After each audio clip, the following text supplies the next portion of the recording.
Eh bien, du 4 jusqu'au 9 octobre de cette année, nous aurons une semaine de célébration. Nous avons toute une panoplie d'invités. Vous pouvez le voir sur les images qui sont derrière nous.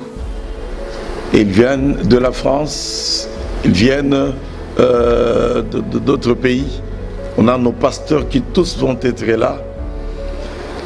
Une panoplie d'invités, et sous ce thème, rayonnons dans la mission, nous allons donner des enseignements les matinées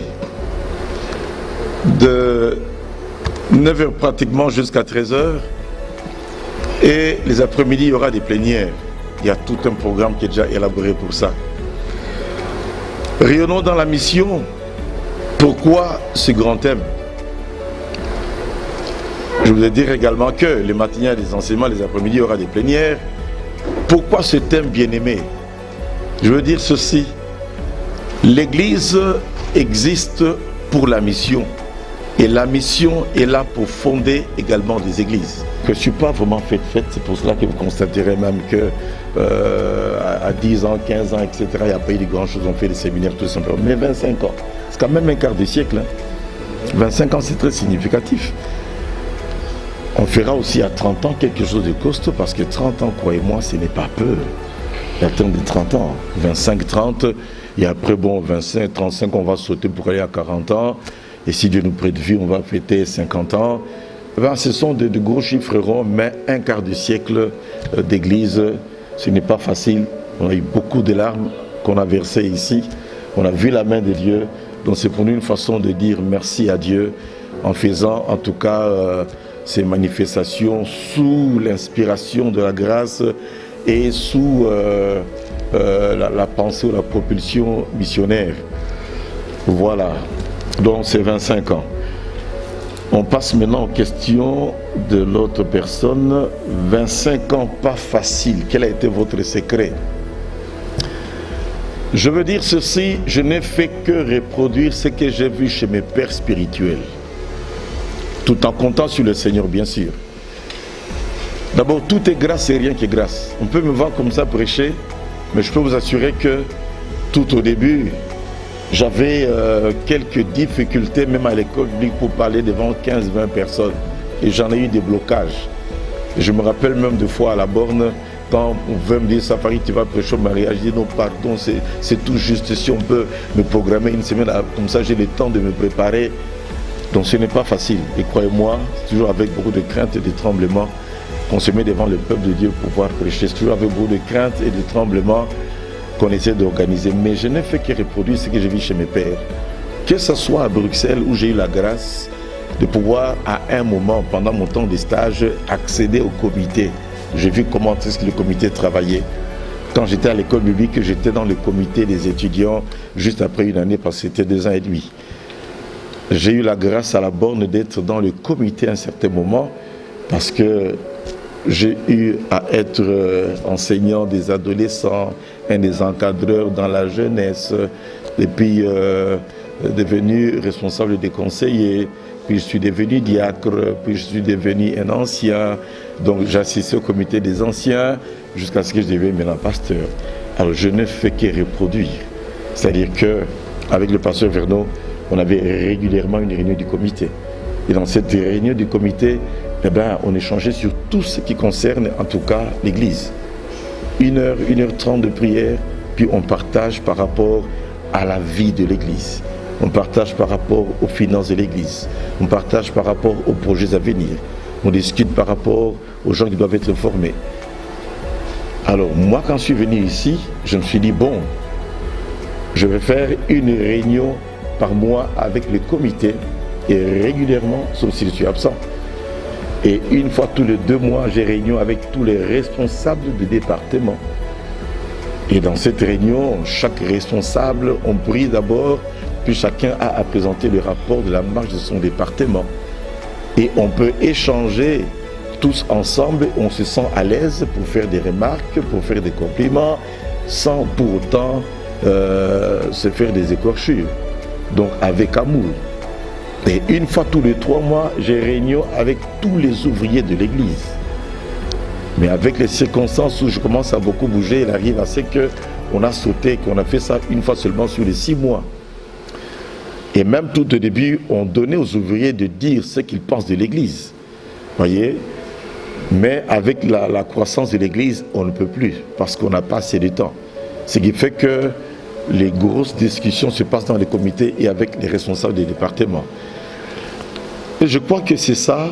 Nous avons la bonne habitude de faire un séminaire pratiquement à chaque début du mois en rapport avec le grand thème de l'année, ce qui fait que chaque année, on a un grand thème que l'on donne et on fait en sorte que tout puisse orbiter autour de ce grand thème.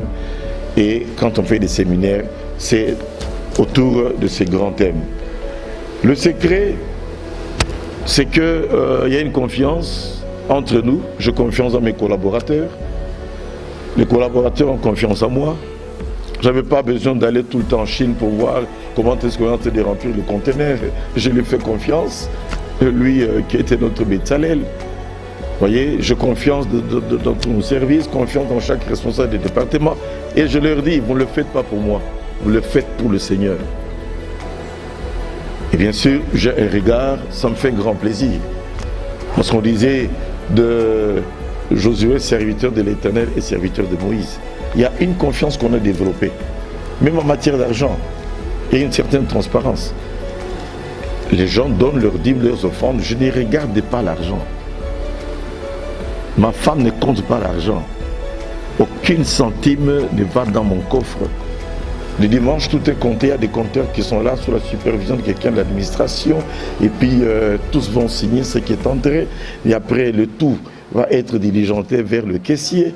Vous voyez, et le caissier va tout vérifier. Il va signer, il va informer l'administrateur. Et après, bon, s'il doit aller à la banque, va à la banque. Ce qui va rester pour les affaires courantes, il reste pour les affaires courantes. Et puis tout le monde est payé à la banque. Tout le monde. Et cela a fait qu'il y a une confiance qui est là et qui fait que le travail marche. Que je sois présent ou pas présent, un système est déjà lancé pour que les choses puissent marcher. C'est très important. Parce que si je me fais homme orchestre, je suis ici, je suis là-bas, la caisse chez moi, je vais compter avec les enfants, etc.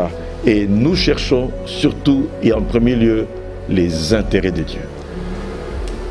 Les intérêts de Dieu, les intérêts de Dieu. Et je peux vous assurer que dans les intérêts de Dieu, l'argent que nous sortons pour nos missionnaires est de très loin supérieur à ce que moi-même j'ai comme salaire. Vous comprenez? Les intérêts de Dieu. Et quand on est dans les intérêts de Dieu, Dieu bénira encore davantage. Faites de l'Éternel vos délices, vous donnera ce que vos cœurs désirent. Cherchez le royaume de Dieu, toute chose sera donnée par surcroît. L'organisation, comment pas d'erreurs, des erreurs ne manquent jamais. Évidemment, je ne vais pas commencer à présenter toutes les erreurs qu'on a eu à pouvoir commettre, mais on en a commis.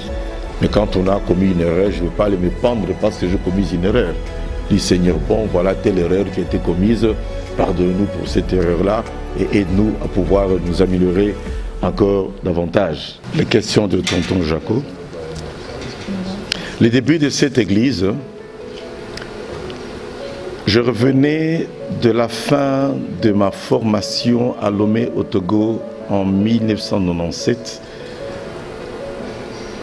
Le 17 juillet exactement, si ma mémoire est bonne. Il faut dire que 2 mois avant, le pays venait de connaître les événements de changement de pouvoir. Mon fardeau dans mon cœur était d'aller un jour à Goma. Peut-être parce que je suis né à Goma. Même me retrouvant dans ces conditions ici, je m'étais dit, bon, que faire maintenant? J'étais en prière, logé à la borne, qu'on savait où aller quand on est revenu. 1 mois après, le pasteur Renaud vient me voir pour me dire, pasteur Safari, on a raté 2 fois de commencer une église à la Gombe. Cette fois-ci, on a une très bonne opportunité et nous avons pensé que tu vas être le pasteur là-bas, tu vas récupérer la cellule là à la Gombe, dirigée par le frère Lumandé, aujourd'hui pasteur Lumandé Noëlla à l'époque. Une cellule qui conservait encore environ 70 personnes. Il m'a dit, vous allez récupérer la cellule, vous serez le pasteur principal, Noëlla sera votre assistant et vous allez en tout cas démarrer carrément l'église. Ce sera fini avec la cellule. Et du reste, Papa Gilles était dans cette cellule. Encore. Donc lui, c'est vraiment depuis le commencement, il connaît tout. Et il est vrai comme responsable des conseillers dans la cellule.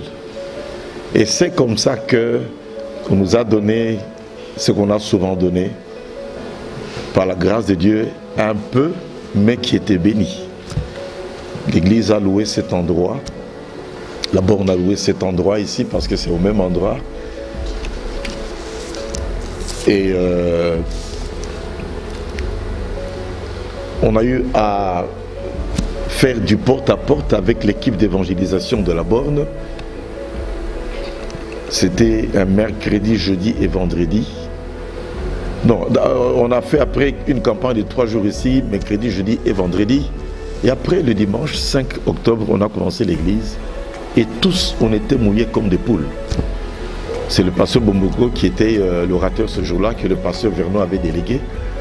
Tous, on était mouillés. On était près de 250 à 300 personnes ce jour-là. Et après, bon, comme il n'y avait pas de hangar, c'était devenu très, très, très dur. On faisait des études publiques en dessous des arbres. Et quand il y avait des pluies, on était dans le garage. Et le culte se faisait en plein air. Quand il y avait de la pluie, on se retrouvait carrément dans mon salon. Et des chaises qu'on mettait un peu dehors avec une bâche qu'on couvrait. Bref, c'était très douloureux les débuts. Mais comme c'était la première pluie de la saison de pluie de l'année 1997, nous nous sommes dit, ça c'est une pluie de bénédiction. Et voilà, c'était le démarrage de notre église ici. Je crois qu'on est satisfait déjà pour ça. Quel a été notre secret? Il n'y a pas eu de division. Écoutez, je crois aussi que on récolte ce que l'on a semé. Je n'ai jamais eu à pouvoir créer des divisions ou bien malmener mes pasteurs, ou que ce soit passé, que ce soit en Belgique ou avec le pasteur Vernon. Je n'ai jamais été quelqu'un de conflictuel, quelqu'un qui divise, etc. Ce qui fait qu'on récolte ce que l'on a semé. Voyez, si j'avais été quelqu'un qui a divisé, sûrement que des divisions se seraient également faites ici. Mais Dieu nous a épargnés de cela. Il faut dire aussi que s'il n'y a pas eu de division, il y a des gens qui sont partis d'eux-mêmes. Et en partant d'eux-mêmes, croyez-moi, ils n'ont pas emporté des gens avec eux. Il n'y a que lorsqu'on ouvre une église qu'on dit tous ceux qui sont dans cette contrée-là pouvaient aller là-bas, nous vous autorisons d'aller là-bas. Quand on a commencé Lingwala, ceux qui veulent aller à Lingwala.